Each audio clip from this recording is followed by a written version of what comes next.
December থেকে আগামী বছরের জুনের মধ্যে নির্বাচন হবে। ত্রয়োদশ জাতীয় সংসদ নির্বাচনের দিনক্ষণ এখনো চূড়ান্ত হয়নি। এরই মধ্যে রাজনীতির মাঠে শুরু হয়েছে ভোটের আমেজ। প্রতি মাসেই আত্মপ্রকাশ করছে নতুন নতুন রাজনৈতিক দল। আবার জোটবদ্ধ না এককভাবে নির্বাচনে অংশগ্রহণ করবেন সেই হিসাবও কষতে শুরু করেছেন রাজনৈতিক দলগুলোর শীর্ষ নেতারা। বিএনপি, জামায়াত, সিপিবি, বাসদ, ইসলামী আন্দোলন, খেলাফত মজলিস, এনসিপি সহ বড় বড় রাজনৈতিক দলগুলো নিজেদের বলয় ভারী করতে ছুটছেন ছোট ছোট রাজনৈতিক দলের দুয়ারে। দলগুলোর শীর্ষ নেতারা একের পর এক সিরিজ বৈঠক করছেন বিভিন্ন দলের সঙ্গে। এখন পর্যন্ত 5টি জোট হওয়ার আলোচনা চূড়ান্তের পথে। তবে ভোটের রোডম্যাপ চূড়ান্ত হলেই সব সমীকরণ মিলিয়ে এসব জোট আত্মপ্রকাশ করতে পারে বলে জানিয়েছে সংশ্লিষ্ট সূত্র।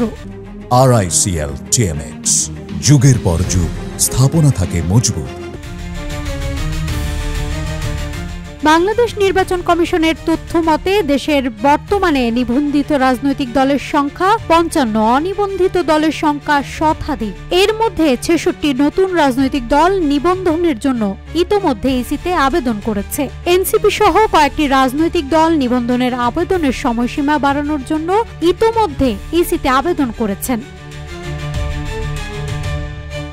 এদিকে চলতি বছরের ডিসেম্বরের মধ্যেই আগামী সংসদ নির্বাচনের দাবিতে এখনো অনড় বিএনপি। তাদের সঙ্গে সুর মিলাচ্ছে ডান বাম সহ অধিকাংশ রাজনৈতিক দল। আবার এনসিপি সহ কিছু রাজনৈতিক দল বলছে তাড়াহুড়ো করে নির্বাচন না দিয়ে আগে সংস্কার কাজ শেষ করার জন্য।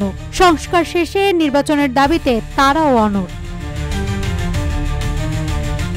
ভোট নিয়ে কৌশলী জামায়াতে ইসলাম। তারা একদিকে যেমন ডিসেম্বরের নির্বাচনের কথা বলছে না, আবার সংস্কার শেষেও নির্বাচনের কথা বলছে না। তবে অন্তর্বর্তী সরকার বলছে নির্বাচন হবে ডিসেম্বর থেকে জুনের মধ্যে। প্রধান উপদেষ্টা অধ্যাপক ডক্টর মোহাম্মদ ইউনূস থেকে শুরু করে অন্য উপদেষ্টারাও মুখে এমনই কথা উঠে আসছে।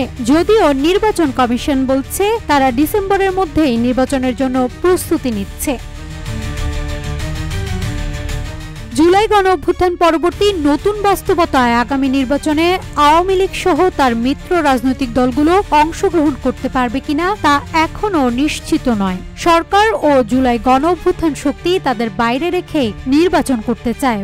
বড় এই রাজনৈতিক শক্তি মাঠে না থাকলেও মসৃণ হয়নি ভোটের রাজনীতি। বিএনপি সহ বড় দলগুলো ভোটের রাজনীতিতে শক্তিশালী অবস্থান তৈরি করতে পাশে টানছে ছোট দলগুলোকে। রাজপথের শক্তিশালী দল বিএনপি ও জামায়াতে ইসলাম সহ কয়েকটি রাজনৈতিক দল মিলে একসময় ছিল শক্তিশালী জোট। তবে তাদের সম্পর্ক এখন আর আগের মতো মধুর নয়। দুই দলের বিরোধ অনেকটাই স্পষ্ট হওয়ায় সামনে এই দুই দল মিলে জোট হওয়ার কোনো সম্ভাবনা দেখছে না রাজনৈতিক বিশ্লেষক সহ সংশ্লিষ্টরা। তবে বিএনপি আগামী নির্বাচনে জোটবদ্ধভাবে না অন্য ফর্মুলায় নির্বাচন করবে তা এখনো পরিষ্কার না করলেও পাশে চাচ্ছে ছোট ছোট দলগুলোকে।